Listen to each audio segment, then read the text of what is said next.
I'm standing here at the Abraham Trossel Farm. Some people call it the Trossel Farm. How do we know Trossel is the right way to say it? I don't know. Well, there's Trossels around here living today. They all call it Trossel. So that's a pretty good way to know how something was pronounced during the Civil War. The best way during the Civil War, of course, is to be able to read in a book where somebody's describing somebody like General Heath, and they wrote Heath, parentheses, pronounced H-E-E-T-H. So we would know it was pronounced Heath and not Heth. But those examples are comparatively rare. Another way to figure out how something is pronounced during the Civil War is simply to go back to that locality and see how people there today are pronouncing it. But often it still involves a certain amount of conjecture and often comes down to a you say tomato, I say tomato type of thing. Even the town that I'm standing outside of, Gettysburg, I am saying incorrectly because by every account, the founder's name was James Geddes. Not Geddes, but Geddes, and therefore this is properly pronounced Gettysburg, not Gettysburg, but I haven't gotten over that one yet. So when you start to learn about pronunciations and go around to Civil War battlefields, you start to hear people with a wide variety of pronunciations for people, places, battles, topics, and everything. And when you start about places, I like thinking about Bolivar Heights, not Bolivar Heights at Harper's Ferry, now West Virginia, Bolivar. Outside of Spotsylvania Courthouse, where U.S. Grant and others paused and were photographed at Massaponax Church, not Massaponax or Massaponax, Massaponax. And it's important to know that no matter where you are, it's not Boatswain, such as Boatswain Swamp at Gaines's Mill. It is Bosun's Swamp. And I really enjoy that you have two identically spelled words. Catharpin at Fredericksburg is pronounced Cat-Harpin at Manassas. Pretty interesting.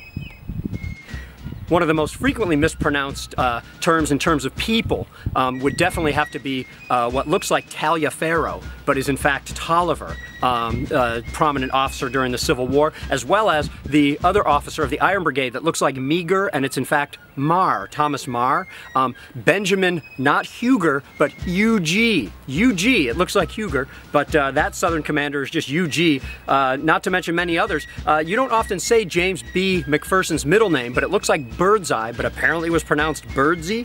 And the sketch artist during the Civil War, Alfred Woad. I've been saying Woad for about 20 years now, and just this year I met a family descendant, and their grandparents from long ago pronounced it Wad. So now I'm forced to try to change it that way. Probably the most famous example of a really weirdly pronounced name is how the name E-N-R-O-U-G-H-T-Y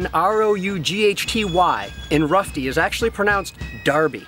It goes back to a court case where somebody had to change their name as a legal thing, so they changed the spelling of their name from Darby to Rufty, but pronounced it Darby. The Civil War Trust actually purchased the original Darby and Rufty house out at First Deep Bottom. There's also a lot of terms, and this can really drive you crazy when you get out there in the field and start talking about the Civil War. Succession and secession are two very different things. The Southern states did not succeed in more ways than one. They seceded. And what both sides shot out of their rifles weren't, theoretically we call them mini balls, but it was invented by a guy named Minet. So they should probably be Minet balls. And also in the Army, of course, when you're talking about controlling the rear of the Army and making sure soldiers do their duty, they're the provo, although it looks like the provost marshal.